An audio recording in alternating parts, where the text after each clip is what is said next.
arriva de Mytilène un esclave qui avait le même propriétaire que l'amant.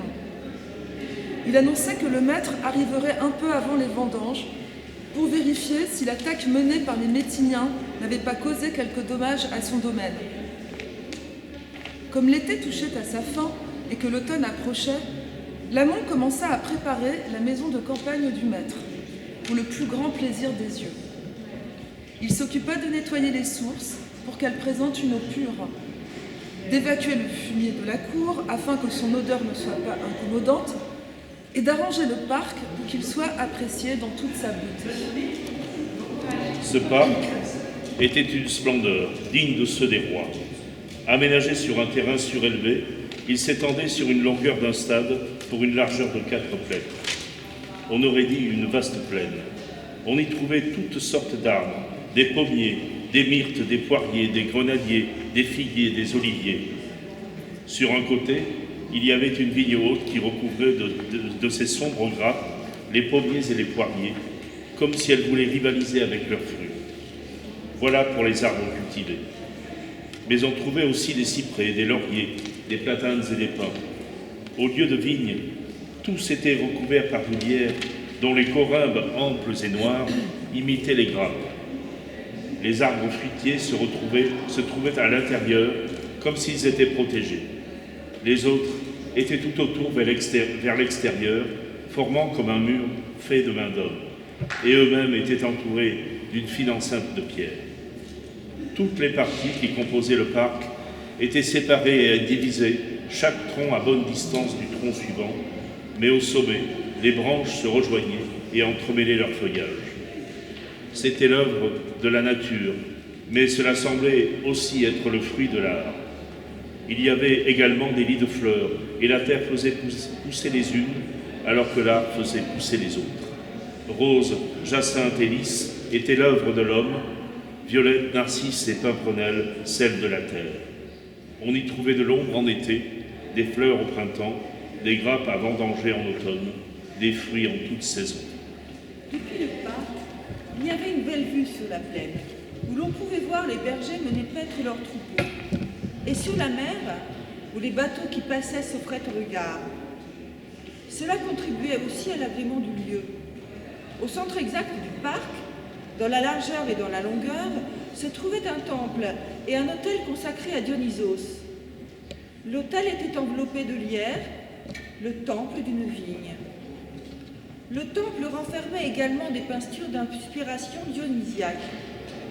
Ces Méléas couchants, Ariane endormie, Lycurgue enchaîné, Panthée mise en pièces. Il y avait aussi des Indiens vaincus et des Tyréniens métamorphosés, et partout des satyres foulant des grappes, partout des bacchantes formant des chœurs. Pan non plus n'était pas oublié. Il était là, assis sur un rocher à jouer de la syrinx, comme s'il offrait sa musique à la fois aux fouleurs et aux danseuses. Voilà à quoi ressemblait le parc dont l'amont prenait soin en coupant le bois mort et en redressant les sarments de la vigne. Il mit une couronne sur la tête de Dionysos et, avec des rigoles, amena jusqu'aux fleurs l'eau d'une source. Cette source, c'est Daphnis qui l'avait découverte pour arroser les fleurs. Elle était réservée aux fleurs, mais on l'appelait tout de même la source de Daphnis. L'amont encouragea aussi Daphnis à engraisser autant que possible les chèvres, assurant que le maître souhaiterait certainement les voir après une absence aussi longue.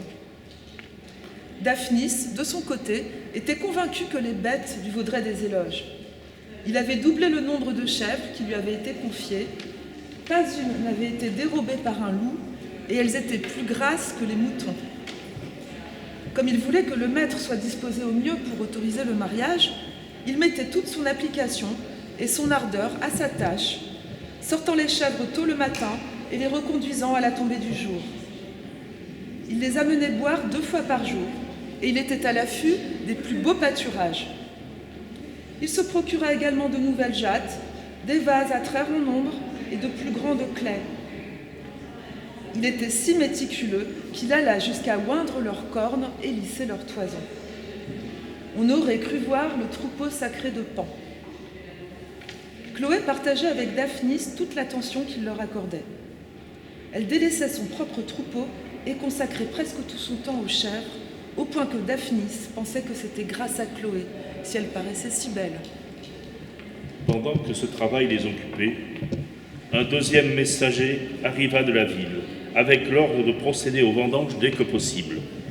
Il ajouta qu'ils resteraient ici jusqu'à ce qu'ils aient transformé les grappes en vin doux, et qu'alors ils retourneraient en ville chercher le maître, une fois les vendanges d'automne achevées. Tout en faisant à ce bon coureur, il s'appelait ainsi, un excellent accueil, ils commencèrent à vendanger les vignes, à porter les grappes dans les pressoirs, à transférer le vin doux dans les tonneaux et à mettre de côté les grappes les plus éclatantes encore sur leurs sarments pour que les visiteurs de la ville puissent aussi se figurer le plaisir de la vendange. Alors que bon coureur s'apprêtait à filer en ville, Daphnis lui fit de très nombreux cadeaux qui comprenaient tout ce que peut offrir un troupeau de chèvres. Des fromages bien fermes, un chevreau d'arrière-saison et une peau de chèvre blanche et épaisse qu'il puisse porter lorsqu'il lui faudrait courir pendant l'hiver. Cela plut beaucoup à bon coureur, qui embrassa Daphnis et promit de glisser au maître un compliment sur lui.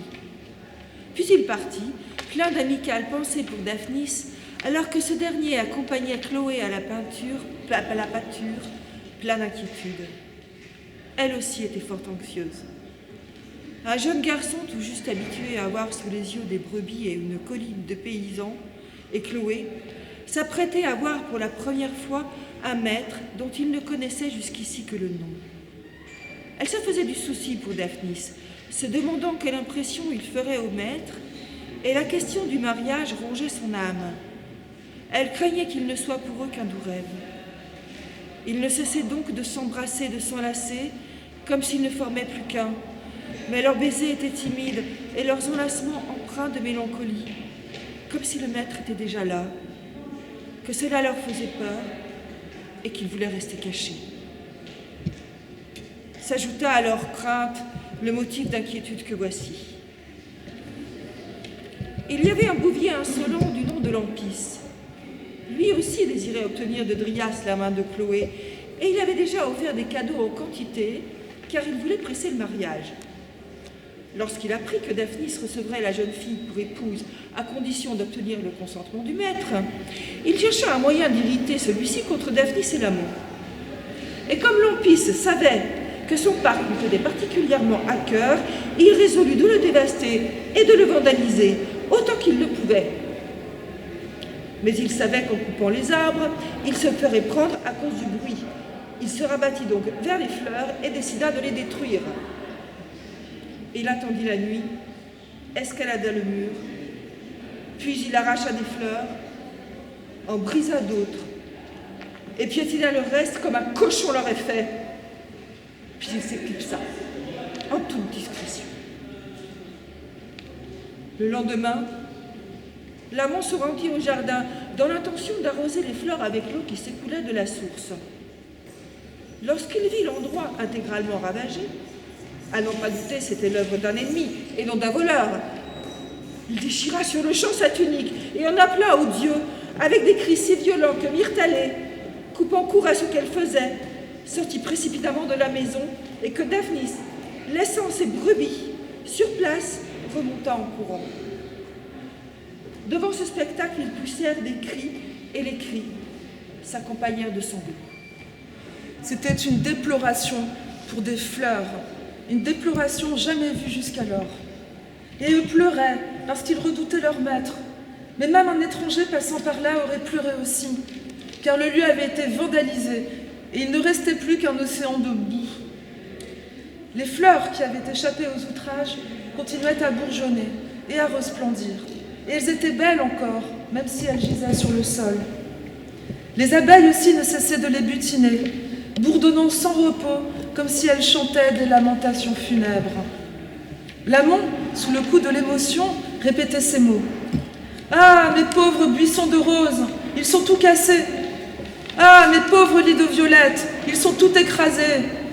Ah, mes pauvres jacinthes, mes pauvres narcisses, un méchant les a arrachés. Le printemps va arriver et elles ne fleuriront pas. L'été sera là et elles ne brilleront pas. et au prochain automne, elles ne serviront de couronne à personne.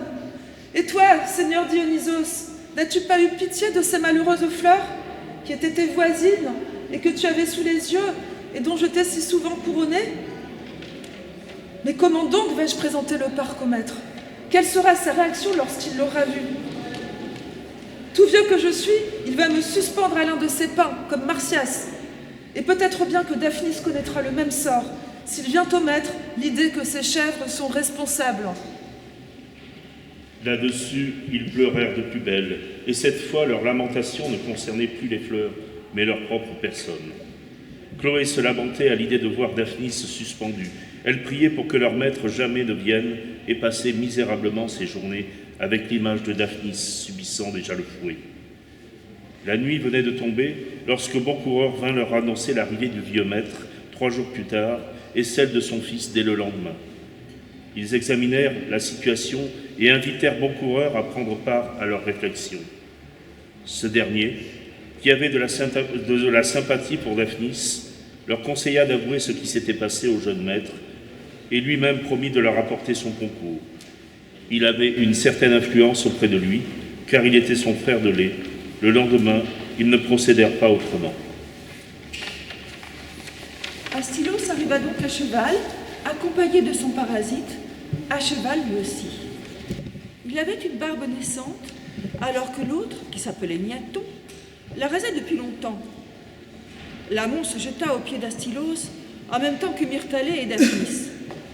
Il le supplia de prendre en pitié un pauvre vieillard et de soustraire au courroux de son père un innocent, et il lui raconta toute l'histoire. Devant ces supplications, Astylos fut rempli de pitié.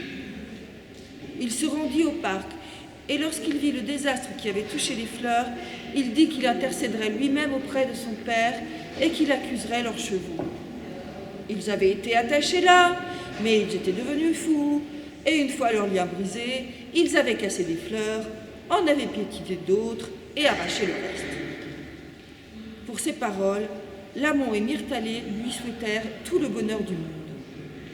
Quant à Daphnis, il apporta comme cadeau à Astylos des chevreaux, des fromages, des oiseaux et des oisillons, des grappes de raisins sur leurs sarments et des pommes sur leurs branches. Parmi les cadeaux se trouvait également un vin de Lesbos au bouquet exquis, le meilleur des vins qu'il soit donné de boire. Astylos les remercia pour ses présents, puis se consacra à la chasse aux lièvres, en jeune homme de bonne famille qu'il était, habitué à des divertissements raffinés, et qui avait fait le voyage à la campagne pour apprécier de nouveaux plaisirs.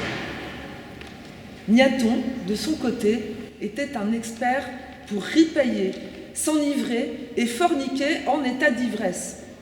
Il n'était que mâchoire, ventre et ce qu'il y a juste au-dessous du ventre. Il avait observé Daphnis sous toutes les coutures lorsqu'il avait apporté ses cadeaux. Et comme son goût le portait naturellement vers les garçons, et qu'il était tombé sur un genre de beauté comme il n'en existe même pas en ville, il décida d'entreprendre Daphnis, pensant qu'il serait facile de le convaincre. Il n'était après tout qu'un chevrier. Sa décision prise, il n'accompagna pas Astylos à la chasse, mais descendit à l'endroit où Daphnis faisait paître son troupeau. Il profitait, disait-il, du spectacle des chèvres, mais en réalité, c'est Daphnis qu'il contemplait. Cherchant à adoucir ce dernier, il fit l'éloge de ses chèvres, lui demanda de jouer l'air du chevrier à la syrinx, et lui dit qu'il ferait sans tarder de lui un homme libre, car son influence était sans limite. Quand il vit qu'il avait apprivoisé Daphnis, il le guetta à la nuit tombée, alors que le jeune garçon ramenait ses chèvres de la pâture. Dans un premier temps, il se précipita sur lui pour l'embrasser, puis chercha à le persuader de le laisser venir par derrière, comme les boucs faisaient aux chèvres. Il fallut quelques instants à Daphnis pour comprendre ce qu'il voulait dire. Puis il répondit à Niaton qu'il était normal que les boucs montent les chèvres, mais que personne n'avait vu un bouc monter un bouc, ni un bélier un autre bélier, plutôt qu'une brebis, ni un coq monter un autre coq, plutôt qu'une poule. Niaton porta alors la main sur lui avec l'intention de le prendre par la force, mais l'homme était ivre et tenait à peine debout. Aussi Daphnis le repoussa et le fit tomber par terre. Puis il courut à en perdre haleine, comme un chiot, abandonnant Niaton qui gisait au sol, car ce dernier avait besoin du coup de main d'un homme et non celui d'un garçon. Par la suite, Daphnis ne le laissa plus s'approcher de lui et conduisit ses troupeaux à la pâture dans un lieu différent à chaque fois, fuyant Niaton et surveillant Chloé.